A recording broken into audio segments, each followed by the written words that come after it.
Cops is cancelled after 30 years on the air. Race car driver Bubba Wallace convinces Nascar to ban Confederate flags from all of its events. Comedian Jimmy Fallon enters the pandering and virtue signaling stage of his leftist repentance. And Minneapolis City Council President Lisa Bender says that calling 911 comes from a place of white privilege. We'll talk about all of that on this episode. So, Cops is canceled, guys. Alright, it's gone. Started in 1989, 30 years later, done. Alright. I loved it as a 6-year-old kid. I watched it all the time.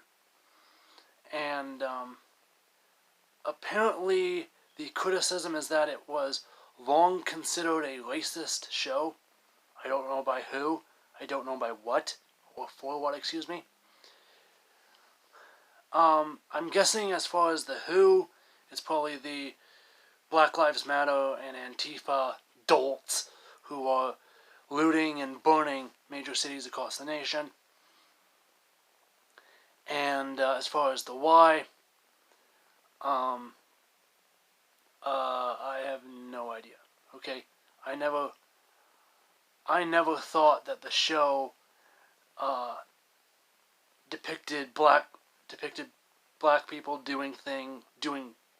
committing crimes more than it depicted white people. I don't see any evidence for that. Losing the show Cops is really bad, because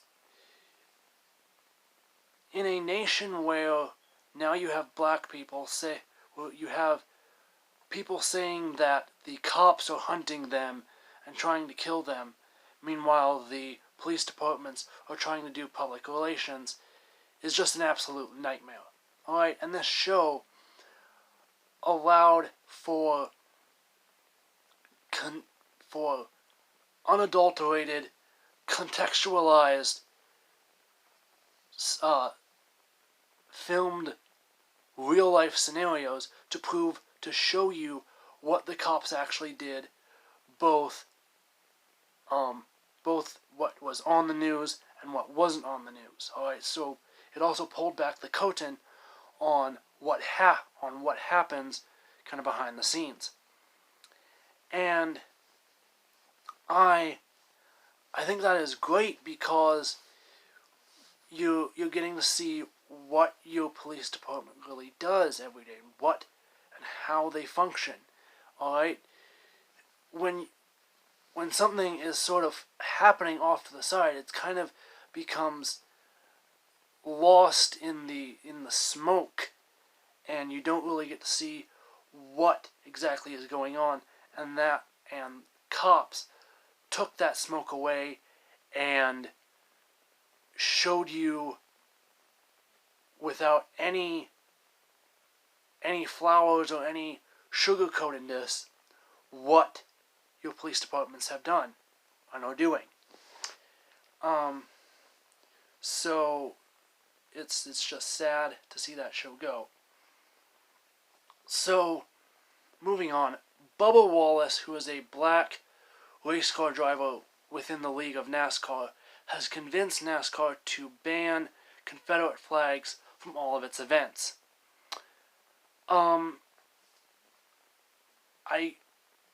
I support Wallace's ability to do this. I disagree with him. I think it's wrong, but he has every right to do it. And to come to your boss and say, I want a raise, or I think we need to change the way we do things, that's perfectly fine. Alright? You have every right to do that. But when you come to your boss and say, I think we need to change something, or I think I deserve a raise, and you say, and if you say no, it's because you're racist, because you're a racist bigot, because I'm black, and you said no, so where else what else must it be? All right, you're reading in context. You're reading in reasoning for why your boss is making that decision that does not exist.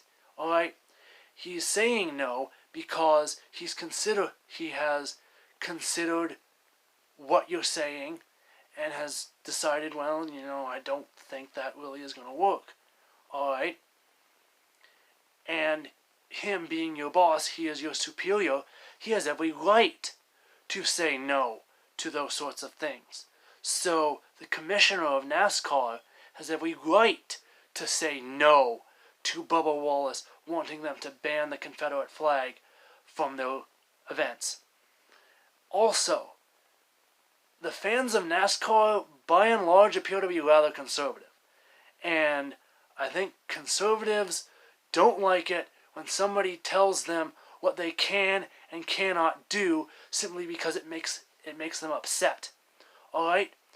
If you have restrictions on what I can and cannot bring to a racetrack and you back it up with actual reasoning or state law, I'm perfectly fine to comply with that.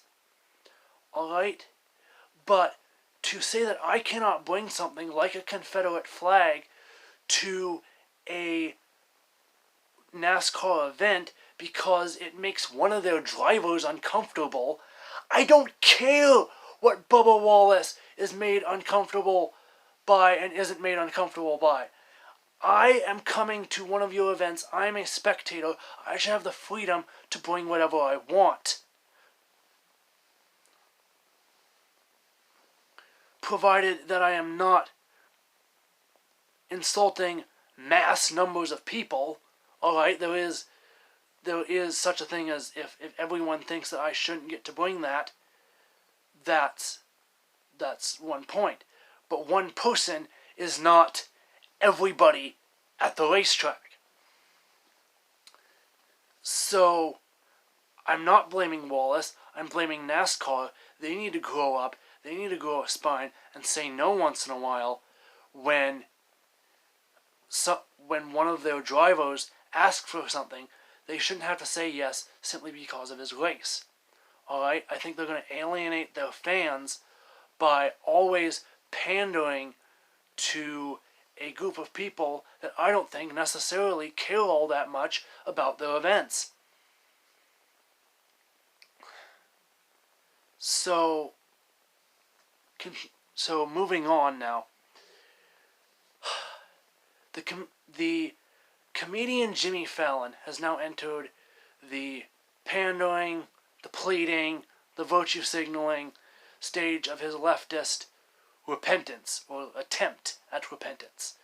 So on Thursday's show, Fallon was talking about the Confederate statues that have been getting vandalized and destroyed by rioters across the country. And he said that one argument is that these signs are insulting and are a tribute to black oppression, and the other is that they are stupid. Alright? They are not stupid. Alright? The reason these statues were put up of Lee, of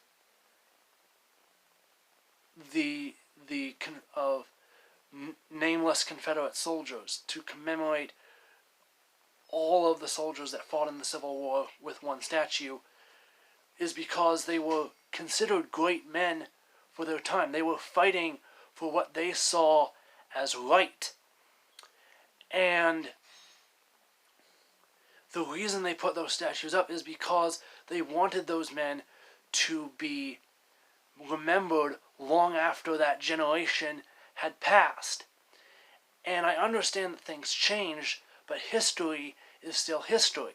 Slavery still happened. The Confederacy still happened. Jim Crow still happened. And tearing down some statues, or spray painting some statues, and saying how they are horrible things to display in public in 2020 does not make any of that go away. You cannot you can't just forget about your history. There's the old phrase, anyone who doesn't learn from history is bound to repeat it. Alright? Anyone who tries to bury their history is bound to repeat it. So, we need to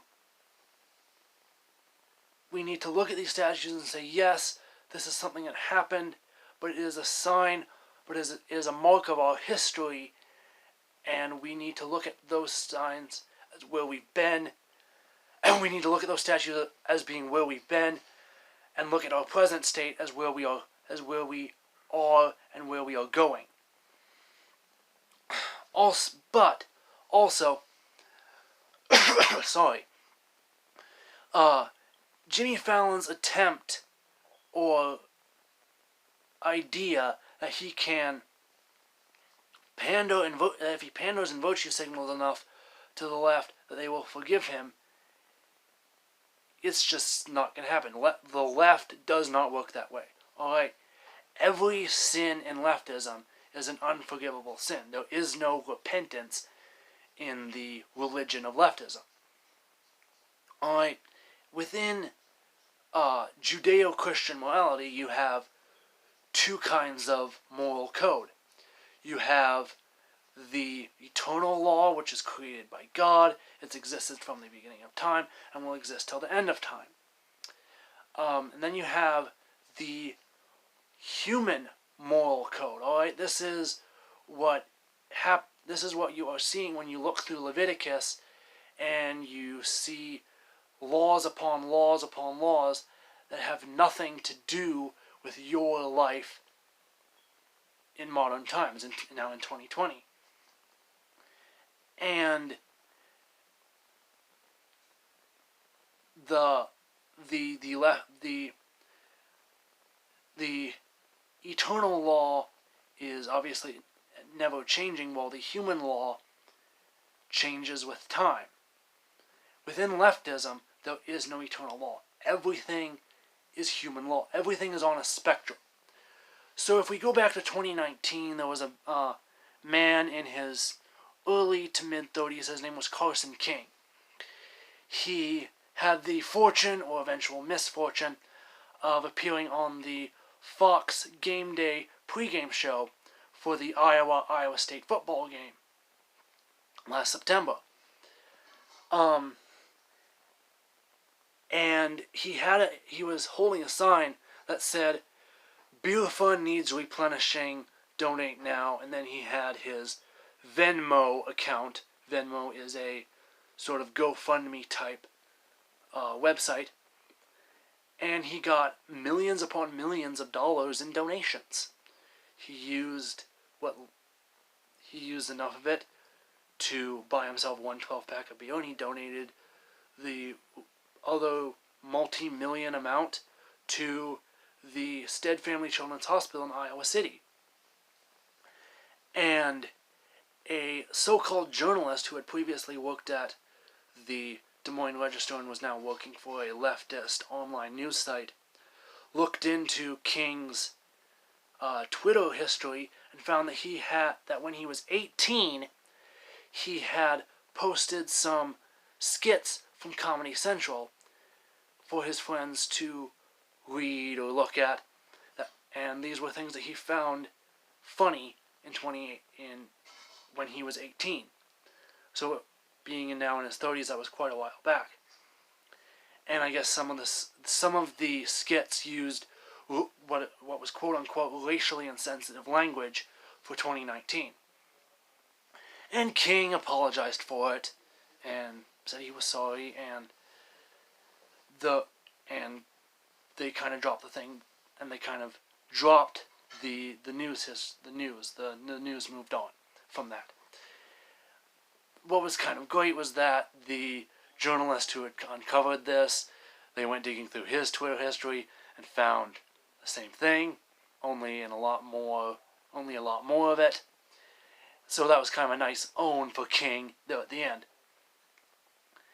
And that's the way the leftist moral code works. There is no repentance. The only way that you can sort of earn your leftist street cred is by simply saying sorry and then waiting for everyone to get tired of screaming at you, and then they'll eventually move on from that, and things will go back to the way they were. All right, no one cared that Carson King put those things on Twitter back when he was 18, but now. And no one cared that they were saying those sorts of things on Comedy Central back at that time. But now approximately 2 decades later, then those things have changed. There are things that you can say on broadcast and cable television now that you couldn't say back in the 50s, 60s, 70s, and even 80s. And there are things that you can't say now that you could say in the 50s, 60s, 70s, and 80s. So things are constantly moving, and the only way you're ever gonna... So all you can do is simply wait things out. But in the meantime, Fallon is going to pander and plead and virtue signal and try to get the left to take him back. In the meantime, I think there are some viewers, like myself, I'm probably never going to watch Fallon ever again, at least for quite a while, because I think he was one of the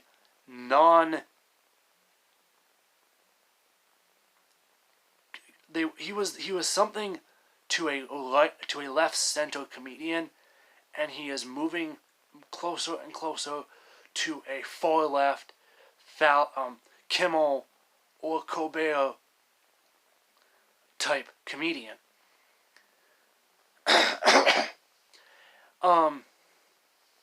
And now for our last topic.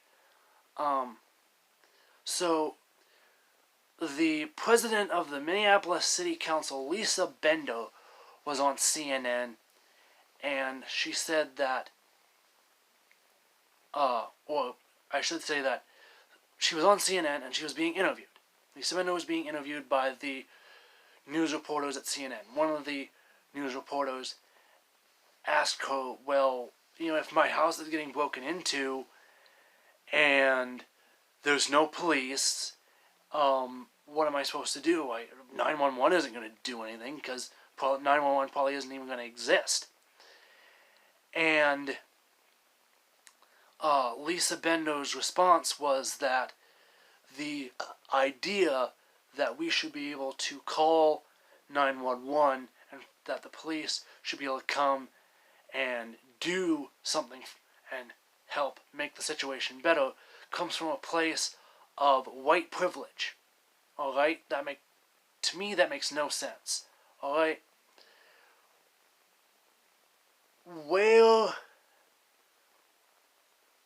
How is calling 911 a sign of white privilege? Alright? Here in Iowa, I pay taxes, and part of those taxes go to supporting our county's sheriff's office. Alright, I'm helping to support the sheriff and pay for all of the costs associated with having a sheriff. And the sheriff is a public service to the people of the county. Alright, so if I pay taxes, and if I pay to support this service, then I should be able to use that service and I should be able to have access to those things that I am paying for because obviously they are public services.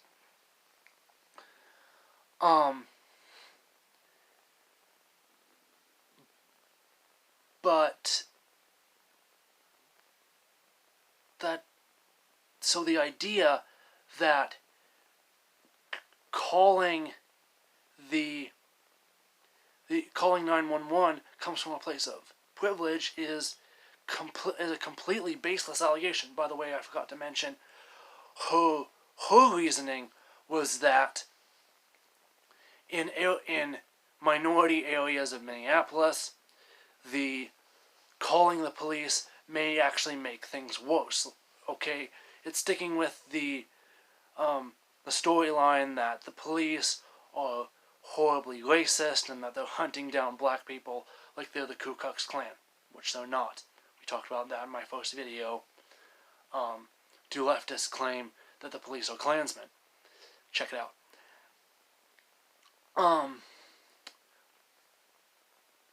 But what is going to happen if we actually go through with getting rid of the police, like Minneapolis and other major cities across the nation are attempting to do? Alright? In the country of Nigeria, the murder rate is 3 times that of the murder rate in the U.S.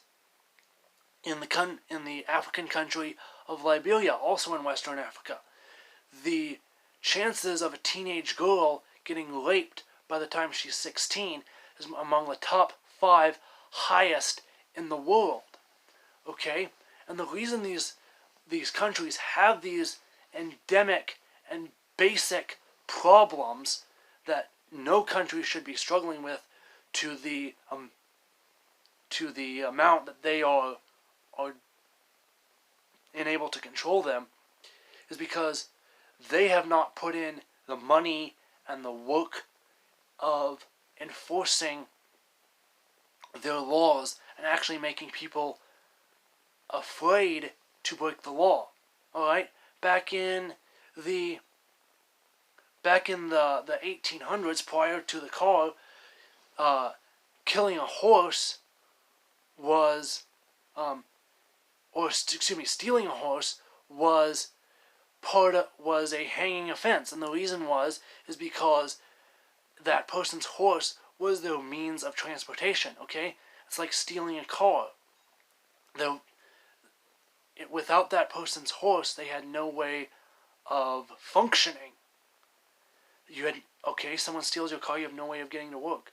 If someone steals, now in modern times, a tractor, you've just lost a piece of farm equipment. And those things are deeply necessary to the people that own them. And if we disband the police, we are going to have Minneapolis and Chicago and other major U.S. cities where they're talking about disbanding and eliminating the police, turning into domestic equivalents of Nigeria and Liberia. Okay, do you think all of the registered child sex offenders in in Minneapolis, are going to lay low after the police have been disbanded? No, it's going to be a party. They're going to be, unless you have a gun or some sort of weapon to effectively protect you and your family, you're powerless, and you have no way of holding them accountable. Alright, the murder rate is going to skyrocket because we're already having gang killings in Chicago where 20 people are dying every day, all getting killed by other black people. And if there's no accountability from the police or from the public, that murder rate is going to skyrocket. Alright? This is just a terrible, terrible idea. It's not going to work. You're going to see people flooding out of Minneapolis and out of Chicago and out of the cities that are trying this. And the cities I would really guess, are going to just fall in on themselves because no one's going to want to live there. No one. No one who's sane. No one who is anyway sane. So, bring your hot dogs. Let's find out whether or not meat smoked over TJ Maxx tastes anything taste any different than meat smoked over a Walmart. We can do a little science experiment as soon as Minneapolis starts on fire once they disband the police. And well, I'm really glad that I do not live in a major U.S. city. Thank you for watching.